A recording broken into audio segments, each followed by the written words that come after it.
Bonjour à tous et bienvenue dans ce tutoriel tactique sur un schéma de jeu en attaque assez courant, assez simple, qui est le suivant, faire une volée au centre du terrain pour mettre en difficulté nos adversaires. Démonstration. Regardez, une petite volée au centre, incompréhension des deux défenseurs, et on gagne le point. Donc vous me direz, pourquoi faire un tutoriel pour un geste aussi simple? Parce que tout le monde sait faire une volée au centre du terrain. Oui et non. C'est-à-dire que pour que ce schéma de jeu réussisse, il faut respecter deux points vachement importants. C'est pas simplement faire une volée au centre du terrain. Il faut premièrement que la volée que vous effectuez ait une vitesse, on va dire à 60% de votre force max. C'est-à-dire que si cette balle-là, que va effectuer, voilà, si cette balle-là, que va effectuer Mappy, va à 3000 à l'heure. Imaginons qu'elle fasse une volée hyper forte. À 3000 à l'heure, qu'est-ce qui va se passer? Eh bien, la balle va rebondir énormément, et nos deux joueuses en défense, elles sont habituées en plus à partir vers l'avant, vont intercepter la balle. Souvent en plus quand il y a beaucoup de force, il y a plus de rebond. Si à l'inverse, la volée de Mappy a une vitesse trop faible, là, même si elle est longue, bah les deux joueuses auront le temps de se placer et presque de te faire une demi-volée. Si elle est vraiment très lente, la volée, les joueurs peuvent prendre la balle en demi-volée et contre-attaquer. Donc, pour réussir ces schémas de jeu, il faut une vitesse de balle, on va dire à 60 ou 70% de votre capacité max, avec de l'effet coupé, évidemment. Ça, c'est le premier point.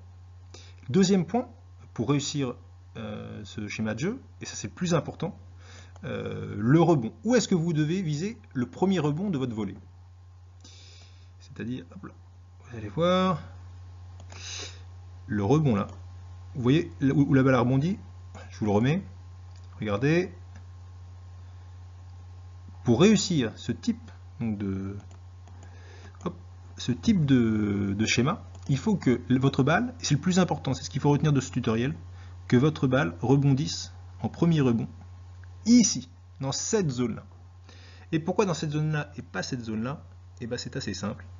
C'est que si la balle rebondit dans cette zone-là, eh bien elle aura la force d'aller jusqu'à la vitre, mais la vitre c'est un frein. C'est-à-dire que quand la balle touche la vitre, la vitre absorbe de la force de la balle et la freine.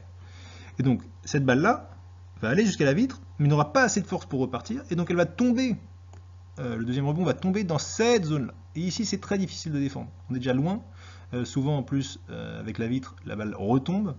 Donc généralement, les deux attaquants vont pouvoir mettre la pression et terminer le point en deuxième intention. Alors que si on joue cette volée dans cette zone-là, dans la zone violette, là, et c'est vrai qu'au paddle, il faut souvent allonger, jouer en profondeur, mais dans ce cas-là, non. Et bien, si on joue une balle dans cette zone-là, qu'est-ce qui va se passer? C'est que la balle aura assez de force pour toucher la vitre et repartir. Et là, nos deux joueurs en défense vont être plus commodes parce que généralement, il y aura plus de rebonds, et donc ils auront plus de temps pour communiquer et pour contre-attaquer. Voilà, donc c'est les deux points importants, la vitesse de balle que vous mettez dedans, donc une vitesse on va dire à 60% ou 70% de votre capacité max avec de l'effet coupé, et le rebond, le premier rebond, qui doit tomber dans cette zone-là, absolument dans cette zone-là. Voilà. Faites l'essai lors du prochain match, et vous pouvez me faire des retours pour voir si ça a bien fonctionné. Merci beaucoup et passez une très bonne journée. Ciao!